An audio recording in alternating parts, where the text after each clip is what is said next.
Hello! Ang tatalakayin natin ngayon ay kung ano ba ang trabaho ng circuit breaker.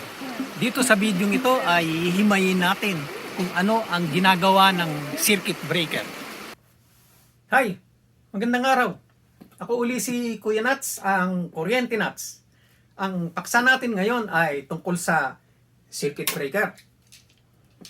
Ano ang purpose ng circuit breaker? Protection ito para sa conductor. Hindi ito primarily protection para sa tao o sa appliance. Protection ito ng conductor. Kasi ang gusto natin, ang conductor magtagal na mga 5 dekada o kung maaari, higit pa sa 5 dekada. Ayaw nating masira ito dahil nakabaon ito sa loob ng simento hirap dukutin ito. So, kailangan magtagal ito ng gusto para hindi tayo magkaroon ng problema sa pagpapalit ng conductor. Pangalawa, protection ito ng conductor laban sa overload at saka sa short circuit na nagiging sanhi para masira ang insulation ng ating conductor. Kung biglang mayroon dahan-dahan na init o kaya ay biglang init na masunog yung insulation. Ang circuit breaker ay isang thermal magnetic switch. Meron itong mekanismo sa loob na a-actuate o nagtitrip. Pagka nakaramdam ito ng init sa mahabang panahon o kaya ng magnetic field na malakas na magnetic field. Merong requirements ang ating electrical code book para sa circuit breaker. So, pag nakakita kayo ng circuit breaker, i-observe nyo yung mga bagay na requirements ng code book para sa isang circuit breaker. Tulad nito, nilista ko na.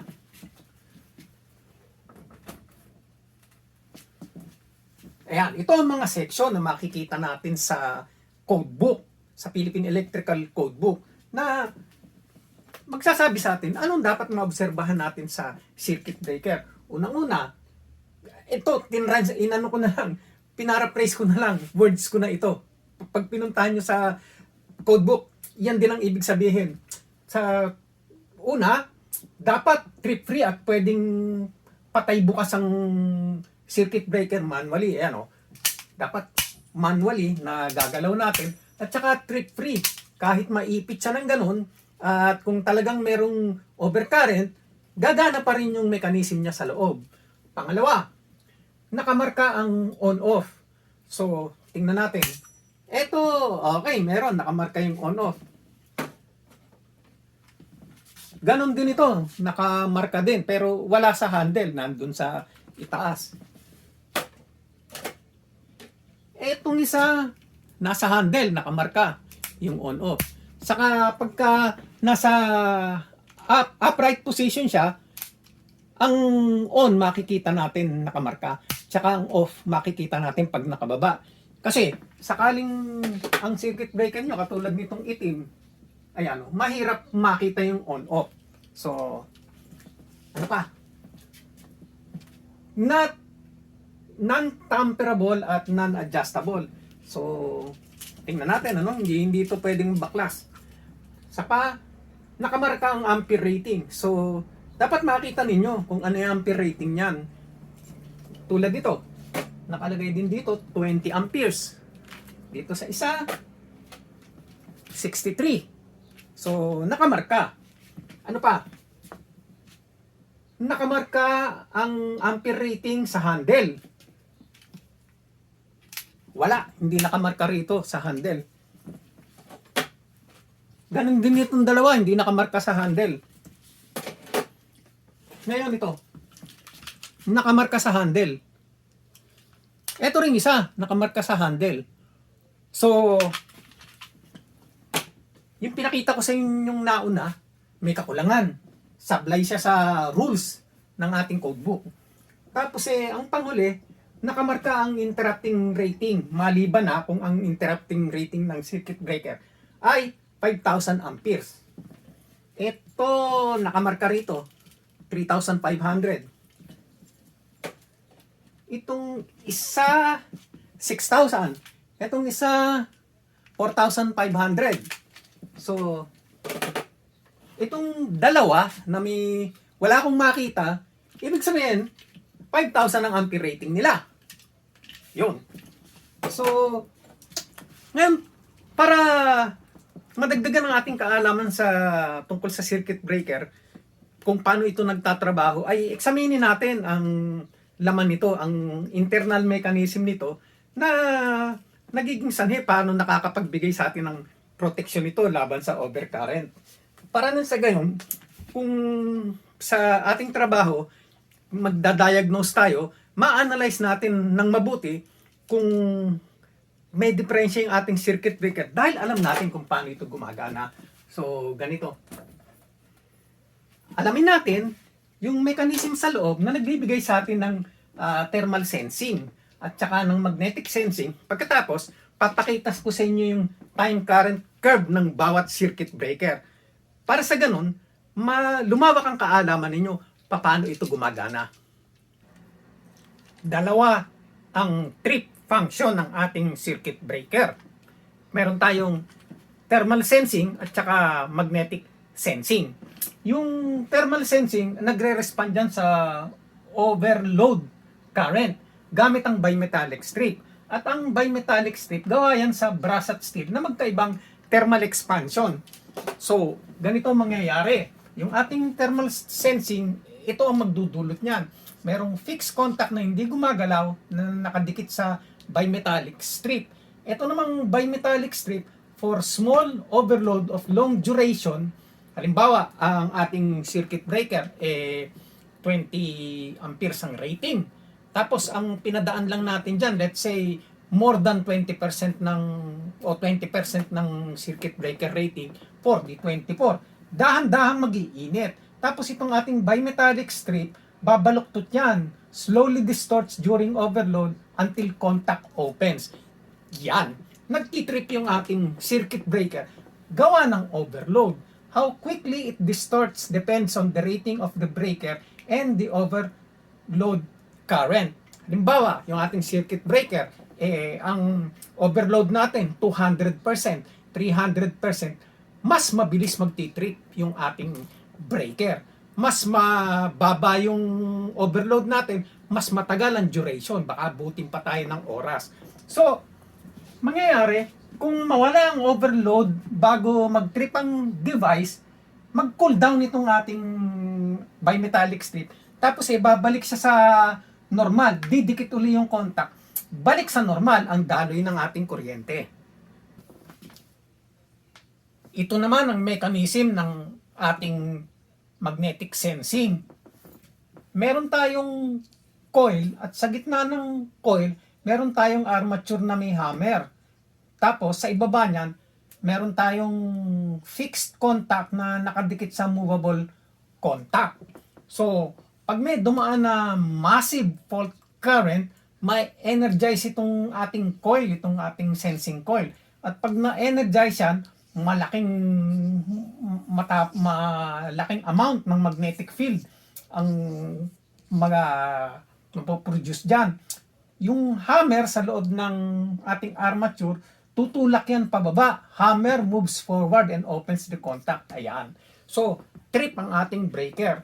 Nag-attempt akong gumawa ng drawing. Ito yung ating coil ng itsura sa loob ng circuit breaker.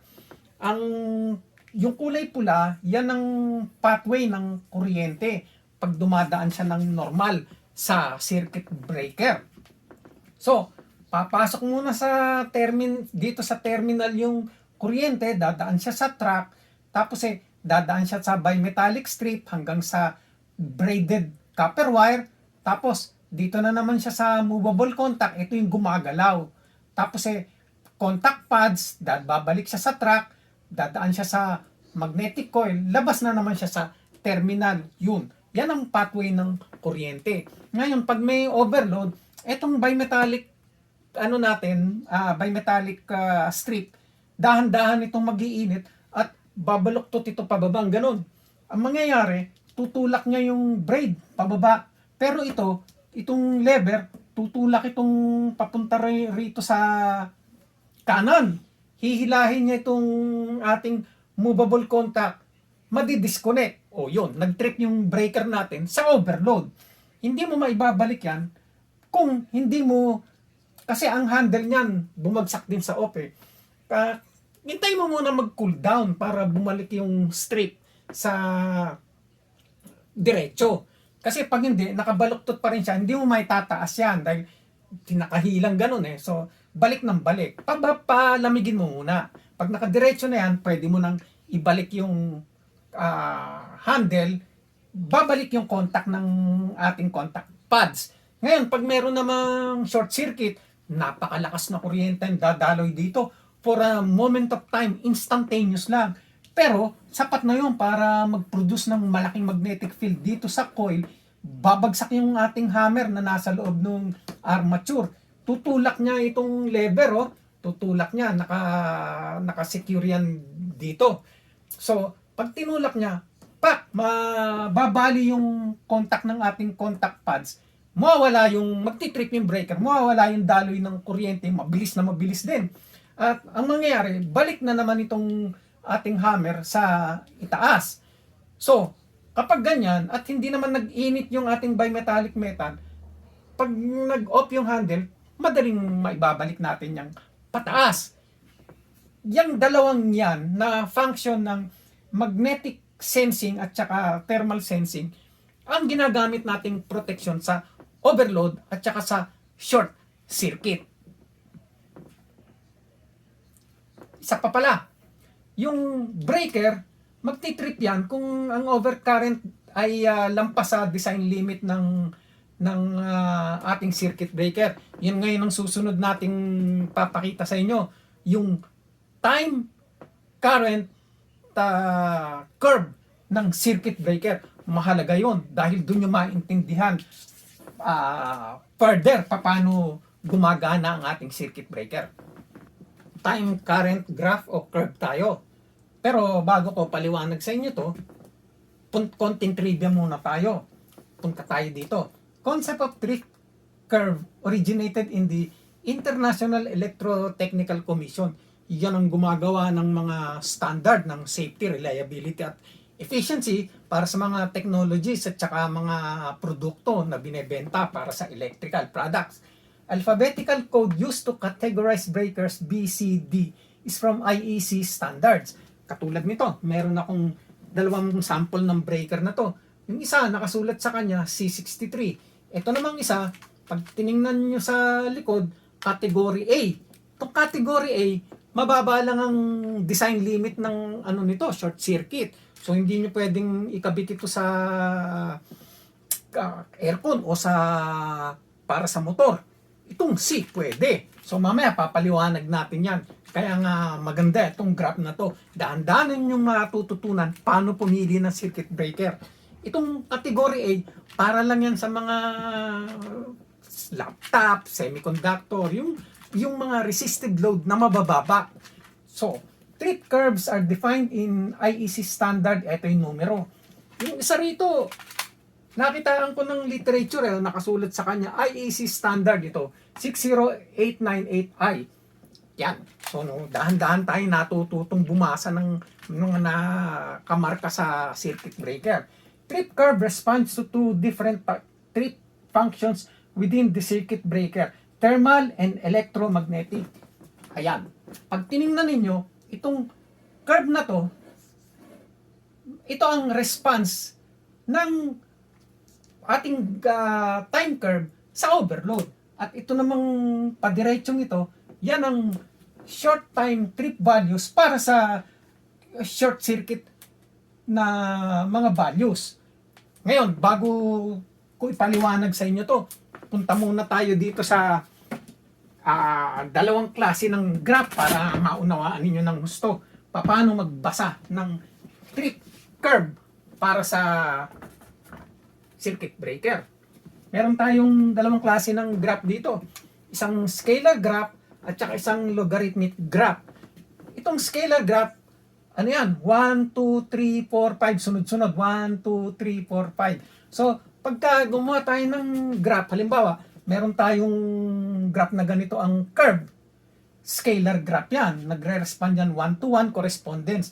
Pero ang logarithmic graph, multiples of 10 yan. Halimbawa, 0 to 1. Tapos susunod dito, i-multiply mo na by 10 yan. Yung susunod niyan eh 1, 2, 3, 4, 5, 6, 7, 8, 9, 10. Ang susunod ay 10, 20, 30, 40, 50 hanggang 100. Ang susunod naman 200, 300, 400 hanggang 1,000. So mali ito, 1,000 ito. Ganon din dito sa taas. Yan ang logarithmic graph. Itong graph na to, dire-diretso to pataas eh, tuloy-tuloy. Pag convert natin to sa logarithmic graph, ganyan ang itsura niyan. So, pagka ginamit natin itong logarithmic graph, itong uri ng graph na to, malaking range hanggang sa 1,000 ang range na mababasa natin sa logarithmic graph compared sa scalar graph. Ganyan ito. Logarithmic graph ito. Ito ang karaniwang response curve sa overcurrent ng ating circuit breaker. Ayan, ganyan ang itsura. So, meron siyang range, meron siyang minimum line at saka maximum curve. Tapos, itong parting ito na green, long time trip values yan para sa overload. Response niya yung curve na yan sa overload. At ito namang diretsong itong nasa orange, ano yan, short time trip values yan, response yan ng ating circuit breaker para sa short circuit values. Ang values ng ating overcurrent ay ginawa natin na multiples of rated current. Halimbawa, itong nasa horizontal axis, 1 time, 2 times, 5 times, tsaka 10 times. Ayan ang unang block ng ating logarithmic block. Tapos yung second block na multiples of 10, 10, 20, 50, hanggang 100 second block. Ganon din dito sa oras in seconds na vertical axis. Meron din tayong mga blocks na logarithmic. So, mag-umpisa tayo sa 10 milliseconds papunta sa 100 milliseconds. First block. Second block, 100 milliseconds hanggang 1 second. 1 second hanggang 10, tapos multiples of 10 hanggang 100. Yan ang ating x-axis at saka y-axis ng ating graph. Halimbawa, meron tayong circuit breaker na 20 amperes. Pagka isang beses lang yung 20 amperes, so ang value nito magiging 20. So ayan ang kanyang actual value pag 20 amperes ang ating circuit breaker. Tapos, pag ang value niya 1.1 o may 10% kang idinagdag, so ayan sukatin natin. Wala tayong minimum tripping time at wala tayong maximum time. Sa rated current din, wala tayong maximum time at minimum time. Ibig sabihin, dito sa area na to, no trip area, hindi magti-trip ang ating circuit breaker sa value na 1.1% ng circuit breaker. Ngayon, tingnan naman natin kung ang value ng overcurrent natin ay 1.13 times. So, 22.6 amperes na yan. So, susukatin natin. Yan nasa itaas. So, magti-trip ngayon siya sa 1.13 times ng ating circuit breaker. Matagal, mga 4 na oras. Pero kapag 1.5 times na, ito, lagay natin dyan. So, estimate lang natin. Ayun. So, lumalabas, 1, 2, 3, 4, 5. Nasa 5 seconds ang kanyang minimum tripping time. Kunin naman natin ang maximum tripping time niya yun. Lalabas siya, malapit sa 100, 90 hanggang 90 seconds ang kanyang maximum. So, sa 30 amperes, posibleng yung ating circuit breaker na 20 amperes mag-trip mula 5 seconds hanggang 90 seconds or in between dyan sa values na yan. Ngayon, paano naman kung doble yung pumasok na value ng overcurrent, let's say 40 sa 20 ampere na breaker? Ayan, tingnan natin. So, lalabas, nasa siya, 1.5 seconds ang kanyang value, minimum. Taas natin, papuntahin natin sa itaas. Okay, hanggang 20 seconds ang kanyang upper limit. So, Kapag 40 amperes ang overcurrent na pumasok sa circuit breakers, magti-trip ito from 1.5 seconds hanggang sa maximum na pinakamatagal 20 seconds. Malamang nasa madalas 1.5 seconds. Pero yan ang range. At kung times 5 naman ng 20 amperes, ang overcurrent na papasok sa ating circuit breaker, mangangahulugan 100 amperes. So, times 5. Nandito na tayo ngayon sa range ng para sa short circuit.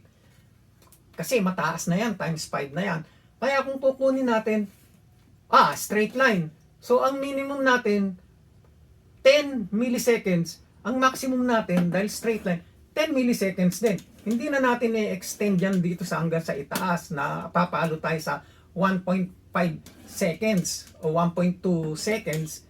Kasi, nasa green na nga ito eh. Ito yung limit natin ng long time trip curve para sa overload. At ito yung short time limit natin para sa short circuit. So, ganyan. Ulit-ulitin nyo lang para makuha ninyo yung ibig sabihin. O ngayon, nagsaksak tayo ng air conditioner o kaya ng industrial sewing machine. Tapos 20 amperes din ang konsumo ng ating aircon at ng ating industrial sewing machine. Ang pumasok na inrush current dahil inductive load yan, sabihin natin times 4. So, ang mangyayari ganito, merong inrush current na papasok times 4 o ganon. Tapos, pag umandar na yung motor o yung compressor, babalik na yan sa kanyang dating normal na konsumo ng kuryente. Hindi tayo makakaabot dun sa linya na magtitrip ang breaker. Ayan, pagka ganyan, ayos na ayos yung balanse at saka yung performance ng ating circuit breaker. Masasabi nating angkop yung circuit breaker na nilagay natin. Pero halimbawa naman, meron tayong sa opisina, maraming series ng mga fluorescent light na may balas o kaya malaking motor. Ang rated current nung mga yon ganun din yung rating ng circuit breaker at ang pumasok na inrush current 6 times. So mangyayari, ganito yung curve natin. Papasok yung inrush current, lalampas dun sa ating curve bago siya bumalik sa normal na operation. Kung ganyan, magti-trip yung may posibilidad na mag-trip yung ating circuit breaker. Kung hindi siya nag-trip at umandar yung ilaw at yung ating motor nang hindi siya nagti-trip, okay na yon for the day. Pero madalas meron tayong nuisance tripping dahil lumalampas So baka pag inon mo ngayon andar, bukas hindi, ganun ng ganun, nakakainis. Meron tayong nuisance tripping. So mahalaga pala na marunong tayong pumili ng circuit breaker na angkop sa ilalagay natin. Bakit naman hindi pwedeng ang ilagay natin yung circuit breaker na ang curve mataas, laging mataas na lang para hindi tayo nag-nuisance tripping? Kasi meron naman tayong mga electronic device Pagka naman ganyang kataas ang kuryente, ang requirement ng ng electronic device steady yung kuryente, di masisira naman yung electronic device dahil konting surge lang ng kuryente, nakakaapekto na yan doon. So, ganyan, hindi lahat ng circuit breaker pare-pareho. Tulad nito, dalawa, pareho ng itsura, pero yung isa category A at saka yung isa category C. Yan ang susunod na kung papakita sa inyo yung klase ng circuit breaker ang pagpili. So, dahan-dahan na nating naunawaan na hindi basta circuit breaker, pare-pareho. Ito ang tripping curve ng mga nabibiling circuit breaker na ang karaniwang type ay B, C, at saka D. Ang overload tripping curve, ang mekanismo nito ay thermal sensing na gamit ang bimetallic strip. At ito namang ating short circuit curve na vertical, ang mekanismo nito ay magnetic sensing na gamit ang solenoid o magnetic coil. Itong tatlong type na to, pare-pareho sila ng overload tripping curve. Pero pagdating sa short circuit tripping value, magkakaiba na sila. Ang tripping value, ang short circuit tripping value ng type B ay 3 times to 5 times ng rated current. Ang type C, 5 to 10 times, at ang type D ay 10 times to 20 times. Ayan o, sa nakikita ninyo, ganito. At ang gamit nila, ang application, magkakaiba rin. Dahil mababa lang ang parang pinaka short circuit tripping current time nito para maiwasan ng nuisance tripping, para lang ito sa mga lights, resistive loads, electronics, equipment na mga may mabababang inrush current. Yun nga, para maiwasan yung nuisance tripping. Mabalansin natin yung gamit niya para sa mga electrical equipment at sa mababang inrush current. Sa ang type C naman, gamit sa inductive loads na may mas mataas na inrush current, motors, bands of fluorescent lights, at saka small transformers. At ang type D, gamit ito sa mga large battery charger transformer, X-ray, at saka X-ray machine. Ngayon, katulad dito, pagka sinagad natin ang kuryenteng padadaanin natin sa circuit breaker sa rated current nito, hindi rin magtitrip ang ating circuit breaker. Nakikita natin sa graph na ito. Pero kapag pinadaanan natin ng kuryente na 113% ng kanyang rated current, makikita natin magtitrip ito sa 240 minutes. Minutes na ito dito sa baba, seconds. So, ang 240 minutes ay 4 hours. So, pwede palang padaanan ang circuit breaker ng ng continuous load na rating ng circuit breaker nang hindi ito nagtitrip at hindi nasisira. Kaya lang sa PEC, binigyan pa rin tayo ng rule na 80% lang ang gamitin. Kaya lang makikita nyo na rating ng circuit breaker yan, safe yung gamitin sa ganun. Dahil yun nga ang rating niya. Ayan. So, kung nagustuhan ninyo ang presentasyon ko at nakatulong sa inyo, tulungan nyo rin ako.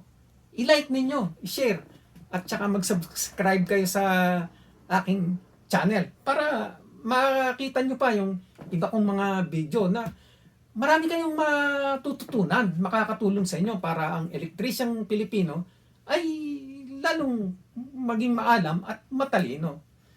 So maraming salamat sa panonood. Nakatapos na naman tayo ng isang video. Andito tayo, namamasyal sa Zion National Park. Mag-enjoy muna ako.